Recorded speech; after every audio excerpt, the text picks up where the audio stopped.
ओम नमः शिवाय। जय माता रानी, जय भैरवनाथ। आज का विषय है नवरात्रि में माँ भगवती का कलश कैसे स्थापित करें और कलश पे नारियल किस प्रकार रखें और कलश किस धातु का सर्वोत्तम माना जाएगा। हमें क्या करना है, सबसे पहले चुनाव करना है कलश का। कलश के चुनाव करने के लिए आप पीतल का, सोने का, चांदी का, तांबे का कलश इस्तेमाल कर सकते हैं और सर्वोत्तम कलश मिट्टी का माना जाएगा, क्योंकि मिट्टी में पंच तत्व उपस्थित रहते हैं। तो आप कलश को देख लीजिएगा, जो आपको कलश स्थापना करना है, कलश में जल भरकर उसको चेक कर लीजिएगा, कहीं से उसमें से जल नहीं निकल रहा हो, उसको शुद्ध करके साफ करके रख लीजिएगा। फिर आपको एक बड़ी परात या मिट्टी की बड़ी जो है परात नामा होनी चाहिए। उसमें आप जो है साफ मिट्टी, अगर वह मिट्टी गाय जहाँ बनती है उस गाय के जो खुर से जो मिट्टी निकलती, थोड़ी मिट्टी वो हो, किसी धर्म स्थान की मिट्टी हो, किसी शुद्ध नदी की मिट्टी हो, सबको अगर हम मिक्स कर लेते हैं, 7 धर्मों के स्थान के मिट्टियों को अगर हम मिक्स कर लेते हैं, मिला लेते हैं, वो मिट्टी उस पात्र में हमें डालना है और सबसे पहले उसके अंदर बनाना है हमें स्वास्तिक। स्वास्तिक बनाने के बाद वो मिट्टी उसमें डालना है। मिट्टी डालने के बाद में जो कलश के नीचे वाला पात्र है जिसमें मिट्टी रखी गई है, उसके जो नीचे है आपको, जिसको गुलाल बोलते हैं, या रोली से या चावल से आपको नीचे अष्ट दल कमल बनाना होगा, यानी कि 8 पंखुड़ियों वाला आपको कमल बनाना होगा। उसके ऊपर वो पात्र रखिएगा और उसमें वो मिट्टी डालिएगा स्वास्तिक बना के। उसके बाद में आपको उसमें कलश रखना है।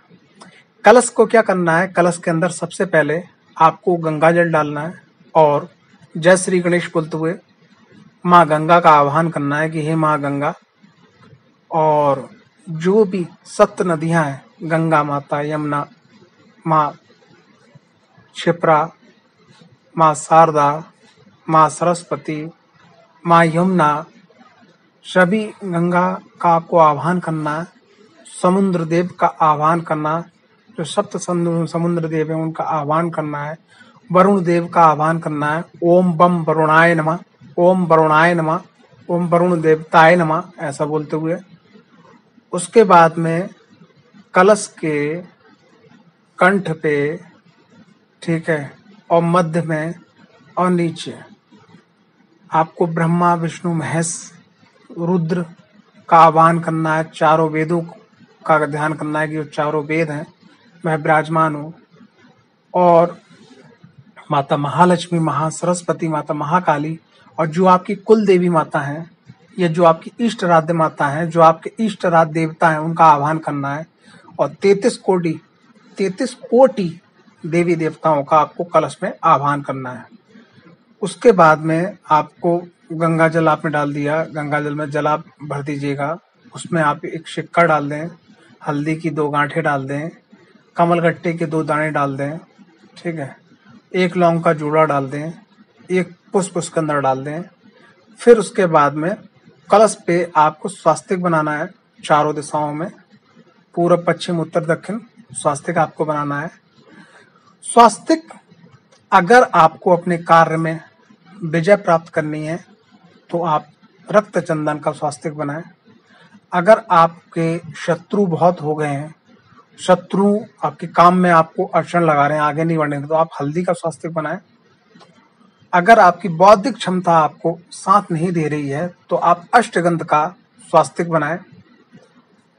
और स्वास्तिक बनाते समय माँ भगवती का जो भी आपको मंत्र मालूम है या जो आपने विशेष मंत्र जाप कर रखा है या विशेष करके नवाड़ मंत्र है, ठीक है, उसको बोलते रहे और स्वास्तिक बनाते चले जाएं।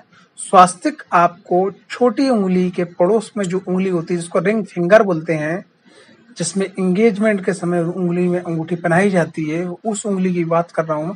उस उंगली से आपको स्वास्तिक बनाना है।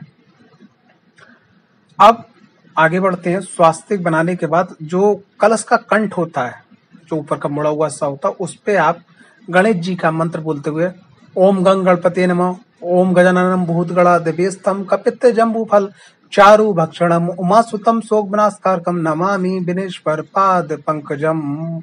या गणेश जी का जो भी मंत्र आपको मालूम है, या जय श्री गणेश बोलते हुए उस कंठ पे आपको 2 बार लपेट लगा के और आपको गांठ लगा देनी है। ठीक है, उसके ऊपर आपको क्या करना है, अब पल्लव लगाना है आपको।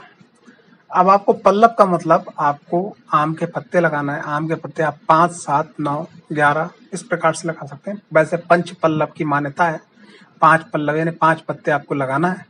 लगाने के बाद उसके ऊपर आपको क्या करना है, एक जो है कटोरी नामा, जो प्याला, जो कटोरी होती है, वो उसको रखना है। उसके ऊपर उसमें आपको स्वास्तिक बनाना है। स्वास्तिक बनाने के बाद उसमें आपको अक्षत डालना है, यानी कि चावल, साबुत चावल डालना है। चावल डालने के बाद में वो कलश जो है उठा के, जो आपका मिट्टी का रखा हुआ पात्र, उसमें आप रख दें। अब नारियल की बात आती है। नारियल को आप साफ कर लें। अब साफ करने के बाद नारियल जो है, उस नारियल को आप धो लें, बढ़िया करके साफ करके ले आए। उस पे आप तिलक लगाएं और स्वास्तिक बनाएं। माँ भगवती के नवाड़ मंत्र का जाप करें, महालक्ष्मी का ध्यान करें।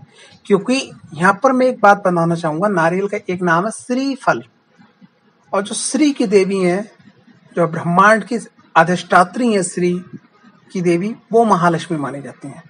तो आपने देखा होगा नारियल जो होता है, नारियल के एक तरफ क्या होता है, जटा जब हटाओ तो एक तरफ उसकी 3 छेद जैसे दिखाई पड़ते हैं, यानी कि उसकी 2 आंख, 1 नाक होती है, वो मुख माना जाता है।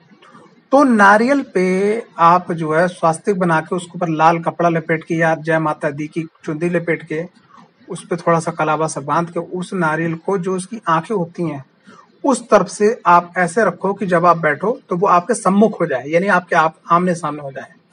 ऐसा कारण क्यों है, वेदों और शास्त्रों में बताया गया है कि अगर हम नारियल का मुख नीचे करके रखते हैं, नारियल का मुख अगर हम नीचे करके रखते हैं तो शत्रुओं की वृद्धि होती है। ऊपर करके रखते हैं तो बीमारियों की वृद्धि होती है।